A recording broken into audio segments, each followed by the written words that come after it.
നമ്മുടെ പുരാണങ്ങളിലും ഇതിഹാസങ്ങളിലുമൊക്കെ ബദരിയാശ്രമം എന്ന പേരിൽ പ്രസിദ്ധമായിട്ടുള്ള സ്ഥലം ഇന്ന് നമുക്ക് ഉത്തരാഖണ്ഡ് സംസ്ഥാനത്തിലാണ് കാണുവാൻ സാധിക്കുന്നത്. ബദരീനാഥ് ധാം എന്നറിയപ്പെടുന്ന ഇവിടെയാണ് ലോകപ്രസിദ്ധമായിട്ടുള്ള വിഷ്ണു ക്ഷേത്രമായ ബദരീനാഥ് ക്ഷേത്രം സ്ഥിതി ചെയ്യുന്നത്. ഇവിടെ എത്തുന്ന ഒട്ടുമിക്ക ആൾക്കാരും ഇവിടുത്തെ പ്രധാന ക്ഷേത്രമായ ബദരീനാഥ് ക്ഷേത്രം കണ്ടിട്ട് തിരിച്ചു പോവുകയാണ് പതിവ്. ബദരീനാഥ് ക്ഷേത്രത്തിന്റെ ചുറ്റുവട്ടത്തായിട്ടുള്ള 25 പുണ്യസങ്കേതങ്ങളും അവയിലേക്ക് എങ്ങനെ എത്താം എന്നുമാണ് ഇന്നത്തെ വീഡിയോയിൽ പ്രതിപാദിക്കുന്നത്. ബദരീനാഥിലെത്തുന്ന ഭക്തർ ക്ഷേത്രത്തിന്റെ തൊട്ട് താഴെയായിട്ട് കാണുന്ന പ്രകൃതിദത്തമായിട്ടുള്ള ചൂടുവെള്ളം കൊണ്ട് നിറഞ്ഞ ഈ പുണ്യതീർത്ഥത്തിൽ കുളിച്ചതിന് ശേഷമാണ് ദർശനം നടത്തേണ്ടത്. ഈ തപ്തകുണ്ടിൽ കുളിയൊക്കെ കഴിഞ്ഞിട്ട് നമ്മൾ കുറച്ച് മുകളിലോട്ട് കയറി വരുമ്പോഴത്തേനും ഇവിടെയായിട്ടൊരു ആദി കേദാർ ക്ഷേത്രം കാണാം. ഇതൊരു ശിവക്ഷേത്രമാണ്.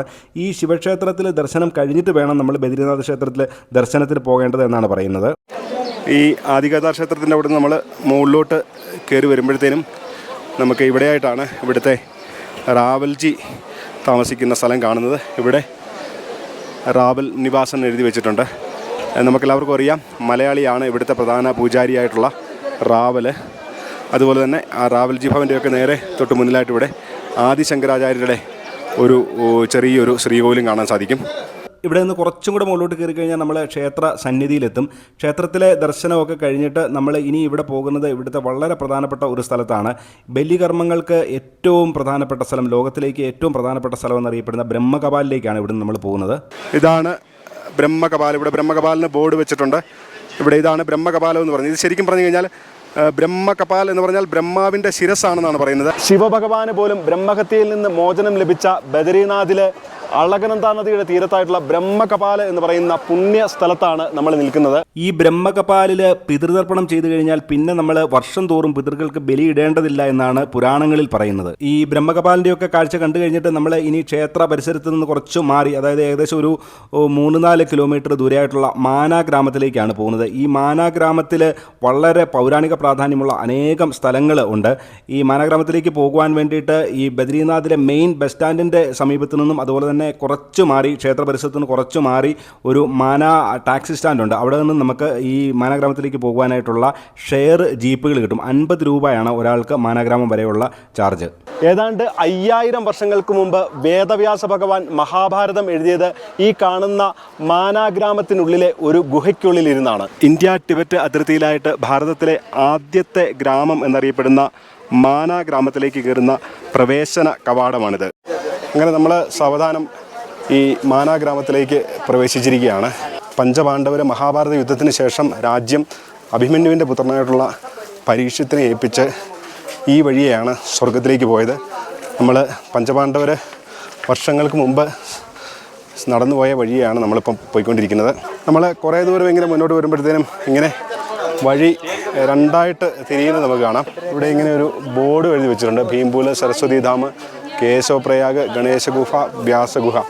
ഈ ഗണേശ ഗുഹയിലേക്കും വ്യാസഗുഹയിലേക്കോട്ടൊക്കെ പോകുന്നത് ഈ വഴിയാണ്. ഏതാണ്ട് 5000 വർഷങ്ങൾക്ക് മുമ്പ് മഹാഭാരതം എഴുതപ്പെട്ടത് എൻ്റെ പിന്നിലായി കാണുന്ന ഈ ഗുഹയ്ക്കുള്ളിൽ വെച്ചിട്ടാണ്. ഗണപതി ഗുഹ എന്നറിയപ്പെടുന്ന ഈ ഗുഹയ്ക്കുള്ളിലിരുന്നാണ് ഗണപതി ഭഗവാൻ വ്യാസഭഗവാൻ തൊട്ടടുത്ത ഗുഹയിലിരുന്ന് പറഞ്ഞു കൊടുത്ത മഹാഭാരതം എഴുതിയെടുത്തത്. നമ്മൾ ഗണേശ ഗുഹയുടെ അടുത്ത് നിന്ന് ഇനി വ്യാസ ഗുഹയിലേക്കാണ് പോകുന്നത്. എൻ്റെ ഈ തൊട്ടു പുറകിലായിട്ട് കാണുന്ന ഈ പാറയുടെ താഴെ ഭാഗത്തായിട്ട് ഒരു ഗുഹയാണ് വ്യാസഗുഹ എന്നറിയപ്പെടുന്ന. ഈ ഗുഹയ്ക്കുള്ളിലിരുന്നിട്ടാണ് മഹാഭാരതവും മറ്റു പുരാണങ്ങളും വേദവ്യാസൻ രചിക്കുന്നത്. ശരിക്കും പറഞ്ഞാൽ വേദവ്യാസൻ പറഞ്ഞു കൊടുത്ത മഹാഭാരതം തൊട്ട് അടുത്തുള്ള ഒരു ഗണേശ ഗുഹയിൽ ഇരുന്നുകൊണ്ട് ഗണേശ ഭഗവാനാണ് എഴുതിയെടുത്തത്. നമ്മൾ ആ വേദവ്യാസ ഗുഹയൊക്കെ കഴിഞ്ഞിട്ട് കുറച്ചും കൂടെ മുന്നോട്ട് വരുമ്പോഴത്തേനും നമ്മൾ സരസ്വതി നദി കാണാൻ സാധിക്കുന്ന ഒരു സ്ഥലത്തേക്കാണ് വരുന്നത്. ഇവിടെയാണ് ഭൂമിയിൽ നമുക്ക് സരസ്വതി നദി കാണാൻ സാധിക്കുന്ന ഏക സ്ഥലം ഇതാണ്. സരസ്വതി നദിക്ക് കുറുകെയുള്ളൊരു പാലത്തെ കൂടെ കടന്നാണ് നമ്മൾ അങ്ങേ സൈഡിലേക്ക് പോകുന്നത്. നമുക്ക് ഇവിടെ നിന്ന് കഴിഞ്ഞാൽ സരസ്വതി ദേവിയുടെ ഒരു ക്ഷേത്രവും കാണുവാനായിട്ട് സാധിക്കും. പഞ്ചപാണ്ഡവർ സ്വർഗത്തിലേക്ക് ദ്രൗപദിയോടൊപ്പം യാത്രയായപ്പോൾ ദ്രൗപദി ദേവിക്ക് ഈ സരസ്വതി നദി കടക്കാനായിട്ട് ബുദ്ധിമുട്ട് വന്നപ്പോൾ ഭീമനെ എടുത്തിട്ട വലിയ പാറയാണ് ഈ ഭീമശില എന്ന പേരിൽ ഈ കാണുന്നത്. ഈ ആൾക്കാർ നടന്നു പോകുന്നത് ഇപ്പം ഈ ഭീമശിലയുടെ മുകളിൽ കൂടെയാണ്. നമ്മൾ ആ സരസ്വതി ക്ഷേത്രമൊക്കെ കണ്ട സ്ഥലത്ത് നിന്ന് ഒരു 10-20 മീറ്റർ മുന്നോട്ട് വരുമ്പോൾ ഇതുപോലെ താഴോട്ടൊരു വഴി കാണാം. ഈ വഴിയെ പോയി കഴിഞ്ഞാൽ നമുക്ക് ഈ സരസ്വതി നദിയും അളകനന്ദ നദിയും കൂടെ സംഗമിക്കുന്ന സ്ഥലം കാണാനായിട്ട് പറ്റും. സരസ്വതി നദിയും അളകനന്ദ നദിയും കൂടെ സംഗമിക്കുന്ന മാനാ ഗ്രാമത്തിലെ കേശവപ്രയാഗ് എന്ന് പറയുന്ന പുണ്യ സ്ഥലത്താണ് നമ്മളിപ്പോൾ നിൽക്കുന്നത്. ഈ ഒഴുകി വരുന്നതാണ് സരസ്വതി നദി. ഈ ഒഴുകി വരുന്നതാണ് അളകനന്ദ നദി. ഈ രണ്ട് നദികളും കൂടെ സംഗമിച്ചിട്ടാണ് ബദ്രീനാഥ് ക്ഷേത്ര പരിസരത്തേക്കൊക്കെ പോകുന്നത്. ഇതുകൊണ്ട് ഇവിടെ ഇങ്ങനെ താഴോട്ടൊരു വഴി പോലെ കാണാം. ഇത് വഴിയാണോ അതോ മണ്ണ് വല്ലതും ഇടിഞ്ഞു പോയതാണെന്ന് അറിയത്തില്ല. എന്തായാലും ഇത് വഴിയാണെന്നാണ് തോന്നുന്നത്. നമുക്ക് രണ്ടും കൽപ്പിച്ചങ്ങ് ഇറങ്ങി പോവാം. അപ്പോൾ അങ്ങനെ നമ്മൾ പവിത്രമായിട്ടുള്ള സരസ്വതി നദിയുടെ തീരത്തെത്തിയിരിക്കുകയാണ്. ഈ സരസ്വതി നദി ഇവിടുന്ന് മുന്നോട്ട് പോകാനായിട്ട് പറ്റിയ ഇവിടെ ചെറിയൊരു പാറയുടെ അടുത്താണ് ഞാൻ ഇരിക്കുന്നത്. ഇതുകൊണ്ട് ഇങ്ങോട്ട് നോക്കിയാൽ എൻ്റെ മുന്നിലായിട്ട് ഈ രീതിയിലാണ് കുത്തി ഒഴുകി നദി വരുന്നത്. അങ്ങനെ നമ്മൾ സരസ്വതി നദിയൊക്കെ കണ്ടിട്ട് വീണ്ടും ഈ മെയിൻ റോഡിലോട്ട് വന്നിരിക്കുകയാണ്. ഈ വഴിയാണ് പഞ്ചപാണ്ഡവരും ദ്രൗപദിയും സ്വർഗത്തിലേക്ക് നടന്നു പോയത്. നമ്മൾ ഇവിടെ മുന്നോട്ട് വരുമ്പോഴത്തേനും പഞ്ചപാണ്ഡവർ സ്വർഗത്തിലേക്ക് പോയതിൻ്റെ ഒരു സ്മരണയ്ക്കായിട്ട് ഇവിടെ പഞ്ചപാണ്ഡവരുടെയും ദ്രൗപദി ദേവിയുടെയും അതുപോലെ തന്നെ ഏറ്റവും മുന്നിലായിട്ട് യമരാജൻ്റെയും നായയുടെ രൂപത്തിലുള്ള യമരാജൻ്റെയും വിഗ്രഹങ്ങൾ ഇങ്ങനെ സ്വർണ്ണ നിറത്തിൽ പണിത് വെച്ചിരിക്കുന്നത് നമുക്ക് കാണാം. ഇതാണ് ഏറ്റവും മുന്നിലായിട്ട് യുധിഷ്ഠിരനും അതിന് മുന്നിലായിട്ട് യമദേവനാണ് ഈ നായയുടെ രൂപത്തിൽ. പഞ്ചപാണ്ഡവർ സ്വർഗത്തിലോട്ട് നടന്നു പോകുന്ന വഴിക്ക് നമുക്കറിയാം ഓരോരുത്തരായിട്ട് പതിക്കുന്നതായിട്ട് നമുക്ക് കാണാൻ സാധിക്കും. ഇങ്ങനെ ദ്രൗപദി ദേവിയുടെ ശരീരം പതിച്ച സ്ഥലമാണ് ഇവിടെ. ഈ സ്ഥലത്തായിട്ട് നമുക്ക് ഇന്ന് കാണാൻ സാധിക്കുന്നത് ഈ ഒരു ബാല ത്രിപുരസുന്ദരി ദേവിയുടെ ഒരു ക്ഷേത്രമാണ് നമുക്ക് കാണാൻ സാധിക്കുന്നത്. അങ്ങനെ നമ്മൾ ദ്രൗപദി ദേവി വീണ സ്ഥലത്ത് നിന്ന്, അതായത് സ്വർഗത്തിലേക്ക് പോകുന്ന വഴിക്ക് ദ്രൗപദി ദേവി വീണ സ്ഥലത്ത് നിന്ന് നമ്മൾ വീണ്ടും മുന്നോട്ട് നടന്നു പോവുകയാണ്. ഇവിടെയായിട്ട് നമുക്ക് ഭാരതത്തിലെ അവസാന ചായക്കടയും അതുപോലെ കൂൾ ഡ്രിങ്ക്സ് കടയൊക്കെ കാണാൻ സാധിക്കും. അങ്ങനെ നമ്മൾ ഭാരതത്തിലെ ആദ്യത്തെ ചായക്കടയിൽ നിന്നുള്ള ചായ കുടിക്കുകയാണ്. മാനാഗ്രാമത്തിൽ നിന്ന് വസുധാര ഫാൾസിലേക്കുള്ള യാത്ര ആരംഭിച്ചിരിക്കുകയാണ്. ഏകദേശം ഇവിടുന്ന് ഒരു 5 കിലോമീറ്റർ ദൂരമുണ്ട്. 2 മണിക്കൂറോളം എടുക്കുമെന്നാണ് തോന്നുന്നത്. വളരെ സൂക്ഷിച്ച് നടക്കണം. ഇതുണ്ടോ മഞ്ഞ്, മുകളിൽ നിന്ന് മഞ്ഞ് വീണ് കിടക്കുന്നതാണ്. ഇതാണ് വസുധാര ഫാൾസിൻ്റെ തൊട്ട് അടുത്ത് നമ്മളെത്തി. ഈ വസുധാര വെള്ളച്ചാട്ടത്തിനെ കുറിച്ചിട്ട് പറയുന്നത് പാപികളുടെ മേലെ വെള്ളം വീഴുക എന്നാണ് പറയുന്നത്. ഇപ്പം രണ്ട് വെള്ളം നേരെ താഴോട്ടാണ് വരുന്നത്. എൻ്റെ ദേഹത്ത് ഇതുവരെ വെള്ളം വീണിട്ടില്ല. ഞാൻ ഈ വെള്ളച്ചാട്ടത്തിൻ്റെ അടുത്ത് വന്ന് നിൽക്കാൻ ഇവിടെ തുടങ്ങിയിട്ട് കുറേ നേരമായി. ഇതുവരെ എൻ്റെ അടുത്തോട്ട് വെള്ളം വന്നിട്ടില്ല. കാറ്റടിച്ച് അങ്ങോട്ടൊക്കെ പോവുകയാണ്. എന്താണെങ്കിലും ഇവിടെ ശകലം നേരം കൂടെ വെയിറ്റ് ചെയ്യുകയാണ്. ഇപ്പം വെള്ളം വീണു. വസുധാരയിലെ വെള്ളം ദേഹത്തോട്ട് പതിക്കുന്നതാണ്. ഓം നമശിവായ, ഓം നമശിവായ, ഹരഹര മഹാദേവ്. അങ്ങനെ വസുധാര വെള്ളച്ചാട്ടത്തിൻ്റെ പവിത്രമായിട്ടുള്ള കാഴ്ചകളൊക്കെ കഴിഞ്ഞിട്ട് നമ്മൾ തിരിച്ചു പോവുകയാണ്. ഇവിടെ ശരിക്കും പറഞ്ഞാൽ തിരിച്ചു പോകാനായിട്ട് മനസ്സ് വരുന്നില്ല. ഈ മാനാഗ്രാമത്തിൻ്റെയും വസുധാര വെള്ളച്ചാട്ടത്തിൻ്റെയും ഒക്കെ കാഴ്ചകൾ കണ്ടു കഴിഞ്ഞിട്ട് നമ്മൾ ഇനിയും കാണാൻ പോകുന്നത് ബദ്രീനാഥ് ക്ഷേത്രത്തിൻ്റെ പുറകുവശത്തായിട്ട് നാരായണ പർവ്വതത്തിലുള്ള കുറച്ച് കാഴ്ചകളാണ്. നമ്മൾ ബദ്രീനാഥ് ബസ് സ്റ്റാൻഡിൻ്റെ അവിടെ നിന്ന് ഏകദേശം ഒരു 100 മീറ്റർ മുന്നോട്ട് വരുമ്പോഴത്തേനും ഇതുപോലെ ഇടതുവശത്തോട്ട് താഴോട്ട് ഒരു വഴി കാണാം. ഈ വഴി തുടങ്ങുന്നതിൻ്റെ ഇവിടെയായിട്ട് നമുക്ക് ഇതുപോലെ ഒരു ബോർഡും കാണാം. ഇവിടുത്തെ പ്രധാനപ്പെട്ട സ്ഥലങ്ങളൊക്കെയാണ് എഴുതി വെച്ചിരിക്കുന്നത്. നമ്മൾ ഇതുവഴി തന്നെയാണ് ഈ ചരൺ പാതുകയിലേക്ക് പോകുന്നത്. നമ്മൾ ആദ്യം ചരൺ പാതുകയിലേക്കാണ് പോകുന്നത്. നമ്മളിങ്ങനെ കുറച്ച് മുന്നോട്ട് വരുമ്പോഴത്തേനും ഇതുപോലെ ഒരു ക്ഷേത്രമാണ് കാണുന്നത്. ഇതൊരു ഹനുമാൻ സ്വാമിയുടെ ഒരു ക്ഷേത്രമാണ്. നമ്മൾ ഈ ക്ഷേത്രത്തിൻ്റെ വെളിയിൽ നിന്ന് തന്നെ ഹനുമാൻ സ്വാമിയോട് പ്രാർത്ഥിച്ച് നമ്മൾ മുന്നോട്ട് പോവുകയാണ്. നമ്മൾ മുന്നോട്ട് ഇങ്ങനെ കയറി വരുമ്പോഴത്തേനും ഇതുപോലെ വലത്ത് സൈഡിലായിട്ട് ഒരു ചെറിയ ഒരു ആശ്രമം കാണാം.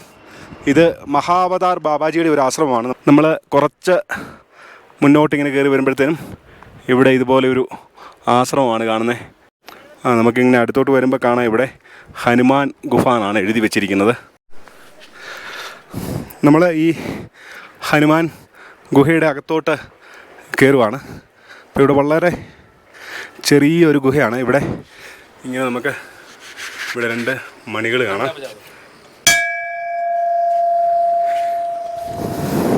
അപ്പം നമ്മളിങ്ങനെ അകത്തോട്ട് കയറുമ്പോൾ തന്നെ നമുക്ക് ഇവിടെ ഒരു ശിവലിംഗമാണ് കാണാൻ സാധിക്കുന്നത്. അപ്പോൾ ഇതിൻ്റെ ഉള്ളിലോട്ടാണ് ഗുഹ. ഇവിടെ നമുക്ക് ഒരു ത്രിശൂലമാണെന്ന് തോന്നുന്നു. ഒരു ത്രിശൂലം കാണാം. ഇവിടെയും നമുക്കൊരു മണി കാണാം. ഇങ്ങനെ ഈ ഗുഹയ്ക്കുള്ളിലോട്ട് നമ്മൾ കയറുമ്പോഴത്തേനും ഇവിടെ ഇതുപോലെ കുറേ അധികം മൂർത്തികൾ കാണാൻ സാധിക്കും. ഇവിടെ ഹനുമാൻ സ്വാമിയുടെയാണ് ഇവിടുത്തെ പ്രധാന വിഗ്രഹം എന്ന് പറയുന്നത്. നമ്മൾ മുന്നോട്ട് വരുമ്പോഴത്തേനും ഇവിടെ ഇങ്ങനെ ഒരു ആശ്രമം പോലെയുള്ളൊരു സംഗതിയൊക്കെയാണ് കാണുന്നത്. ഇവിടെ എഴുതി വെച്ചിട്ടുണ്ട് ചരൺ പാതുക 500 മീറ്റർ എന്ന് എഴുതി വെച്ചിട്ടുണ്ട്. ഇവിടെ ഇങ്ങനെ എഴുതി വെച്ചിട്ടുണ്ട് പവിത്രസ്ഥാന ഗംഗാ ഗുഫ. ഇവിടെ ഗുപ്ത ഗംഗ എന്ന് പറഞ്ഞുകൊണ്ട് നമുക്ക് ഈ ഇതിന് താഴെയായിട്ട് ഗംഗാ നദിയുടെ ഒരു ധാര കാണാമെന്നാണ് പറയുന്നത്. അതാണ് ഇവിടെ എഴുതി വെച്ചിരിക്കുന്നത്. ഗുപ്ത ഗംഗ എന്ന് എഴുതി വെച്ചിരിക്കുന്നത്. ഇവിടെയുള്ള ഈ ഗുഹയിലേക്ക് ഇറങ്ങിപ്പോകാനായിട്ട് കഷ്ടിച്ച് ഒരാൾക്ക് ഇറങ്ങിപ്പോകാനായിട്ടുള്ള ഒരു വലിപ്പമേ ഉള്ളൂ ഈ ഗുഹയ്ക്ക്. ഞാൻ എന്താണ് ഈ ഗുഹയ്ക്ക് ഉള്ളിലേക്ക് ഇറങ്ങുവാണ്. നമുക്കിവിടെ താഴോട്ട് ഇറങ്ങി വരുമ്പോഴത്തേനും ഇതുപോലെ ഒരു ശിവലിംഗവും ഒരു ത്രിശൂലം അതുപോലെ 1-2 മൂർത്തികൾ കാണാം. ഇവിടെ ചില ആൾക്കാരെ കൊണ്ട് പൈസ ഇട്ടിരിക്കുന്നതും കാണാം. അതുപോലെ തന്നെ ഇവിടെ നമുക്ക് താഴെയായിട്ട് ഇവിടെ ഇങ്ങനെ ഗംഗാനദിയുടെ ഒരു പ്രവാഹമാണെന്നാണ് പറയുന്നത്. താഴേക്കൂടെ ഒഴുകുന്നത് നമുക്ക് കാണാം, ഭൂമിക്കടിയിലൂടെ ഒഴുകുന്നത്. അവിടെ നമുക്കൊരു ചെറിയ ഇതുപോലെ ഒരു മൊന്തയും ഒരു ചങ്ങലയിട്ട് വെച്ചിട്ടുണ്ട്. അതെടുത്ത് നമുക്ക് ശിവലിംഗത്തിൽ ഇങ്ങനെ അഭിഷേകം ചെയ്യാനായിട്ടുള്ള സൗകര്യമുണ്ട്. നമ്മളങ്ങനെ ചരൺ പാതുകയോട് അടുത്തുകൊണ്ടിരിക്കുകയാണ്. ഇവിടെ നമുക്കിങ്ങനെ ഒരു ചെറിയ കല്ല് കൊണ്ട് ഉണ്ടാക്കി വെച്ചിരിക്കുന്ന ഒരു ശ്രീകോവിൽ പോലെ ഒരു സംഗതി കാണാം. നമ്മൾ സാവധാനം മുന്നോട്ട് നീങ്ങിക്കൊണ്ടിരിക്കുകയാണ്. വളരെ കുറച്ച് ആൾക്കാർ മാത്രമേ ഉള്ളൂ ഇവിടെ. വിഷ്ണു ഭഗവാന്റെ പാദങ്ങൾ ആദ്യമായിട്ട് ഭൂമിയിൽ പതിച്ച ബദരീനാഥ് ക്ഷേത്രത്തിൻ്റെ സമീപത്തായിട്ടുള്ള നാരായണ പർവ്വതത്തിലെ ചരൺ പാതുക എന്ന് പറയുന്ന പവിത്രമായിട്ടുള്ള സ്ഥലത്താണ് നമ്മളുള്ളത്. ഈ കാണുന്നതാണ് ചരൺ പാതുക. ഭഗവാന്റെ പാദങ്ങൾ ഭൂമിയിൽ ആദ്യമായിട്ട് പതിച്ചത് ഇവിടെയാണ്. നമ്മൾ സാവധാനം ഈ അഖണ്ഡ ജ്യോതി കാണാനായിട്ട് നമ്മൾ നേരെ മുന്നോട്ട് പോവുകയാണ്. ഇങ്ങോട്ടൊന്നും കൂടുതൽ ആൾക്കാരൊന്നും വരുന്നതായിട്ട് കാണുന്നില്ല. താഴെ അവിടെയൊക്കെ കുറച്ച് ആൾക്കാർ നിൽപ്പുണ്ട്. നമ്മൾ അഖണ്ഡ ജ്യോതി ദർശനത്തിനായിട്ട് പോവുകയാണ്. അപ്പോൾ ഇതാണ് അഖണ്ഡ ജ്യോതിയിലേക്ക് പോകുന്ന വഴിയാണ്.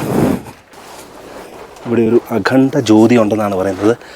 ഇതിനകത്ത് ആരുമില്ല. ഞാൻ എന്നാലും നമ്മൾ ദൈവികമായിട്ടുള്ളൊരു കാര്യമാണ് ചെയ്യുന്നത് എന്നുള്ള ബോധ്യത്തോടു കൂടിയിട്ടാണ് ക്യാമറയുമായിട്ട് ഇതിനകത്തോട്ട് കയറിയിരിക്കുന്നത്. അതുകൊണ്ട് ഇവിടെയൊക്കെ എനിക്ക് തോന്നുന്ന ഋഷിമാരൊക്കെ ധ്യാനിക്കുന്ന സ്ഥലങ്ങളൊക്കെയാണ്. ഇവിടെ എന്താണേലും ഒരു ലൈറ്റ് കത്തിച്ച് വെച്ചിട്ടുണ്ട്. ഇതിൻ്റെയൊക്കെ മുകളിലൊക്കെ ചിലപ്പം സ്വാമിമാരൊക്കെ ധ്യാനിക്കുന്ന സ്ഥലങ്ങളൊക്കെ ആയിരിക്കും. അതുകൊണ്ട് ഇവിടെ ഒരു അഖണ്ഡ ജ്യോതി നമുക്ക് കാണാൻ സാധിക്കും. അതുകൊണ്ടോ ഒരു അഖണ്ഡ ജ്യോതിയാണ് ഇത്. ബദരീനാഥ് വരുന്ന അധികം ആൾക്കാർക്കൊന്നും അറിയത്തില്ലാത്തൊരു സംഗതിയാണ്. നമ്മൾ ആ ചരൺ പാതുകയുടെയൊക്കെ കാഴ്ചകൾ കണ്ടു കഴിഞ്ഞിട്ട് വീണ്ടും താഴെ ഇറങ്ങി വന്നിരിക്കുകയാണ്. ഇവിടെ ബാമിനി വില്ലേജ് എന്ന് പറഞ്ഞൊരു ഗ്രാമമുണ്ട്. ആ ഗ്രാമത്തിലെ ചില പ്രധാന കാഴ്ചകളാണ് നമ്മൾ ഇനി കാണുവാനായിട്ട് പോകുന്നത്. Bamni village, Nanda Devi temple, Urvashi temple, ലീലാഡുങ്കിയിലോട്ടൊക്കെ പോകുന്ന വഴി ഇതാണ്. അപ്പോൾ ഇതുവഴി നമ്മൾ മുന്നോട്ട് പോവാണ്. അപ്പോൾ ലീലാഡുങ്കി എന്ന് പറഞ്ഞ സ്ഥലം ഇത് തന്നെയാണ്. ഇവിടെ ബോർഡൊക്കെ കാണാം. ലീലാഡുങ്കി എന്ന് പറഞ്ഞിട്ട് ബോർഡ് ഇവിടെ കാണാം. ഈ കാണുന്ന ചെറിയ ഒരു ക്ഷേത്രമാണ് ലീലാഡുങ്കി എന്ന് പറയുന്നത്. വിഷ്ണു ഭഗവാന് ശിശുരൂപത്തിൽ പാർവതീദേവിയുടെയും പരമശിവൻ്റെയും മുന്നിൽ പ്രത്യക്ഷപ്പെട്ട ബദരീനാഥ് ക്ഷേത്രത്തിൻ്റെ അടുത്തുള്ള ലീലാഡുങ്കി എന്ന് പറയുന്ന പവിത്രമായിട്ടുള്ള സ്ഥലത്താണ് നമ്മൾ നിൽക്കുന്നത്. നമ്മൾ ആ ലീലാഡുങ്കിയിൽ നിന്നുകൊണ്ട് തന്നെ ഇവിടെ ഇങ്ങനെ ഒരു ക്ഷേത്രത്തിൻ്റെ മുകളിലായിട്ട് ഇങ്ങനെ ഒരു കൊടി പറക്കുന്നത് കണ്ടായിരുന്നു. അപ്പോൾ ആ ക്ഷേത്രത്തിലോട്ടാണ് നമ്മൾ വരുന്നത്. എവിടെയായിട്ട് ഇതുപോലെ ഒരു നന്ദാദേവി ക്ഷേത്രമാണ് നമുക്ക് കാണാൻ സാധിക്കുന്നത്.